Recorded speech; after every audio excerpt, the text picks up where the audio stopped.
Sonido de guerra. Esta historia me la compartió un gran músico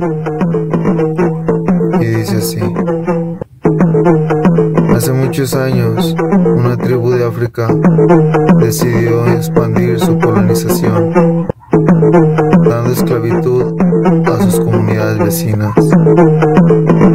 La última comunidad, por ser esclavizada, decide crear un sonido de guerra, el cual fuera capaz de ser interpretado por cada uno de sus habitantes, y a su vez imitar el palpitar de miles de guerreros, al aplicarlo en cada uno de sus ataques de sus adversarios, manteniendo una postura de defensa, dando eficacia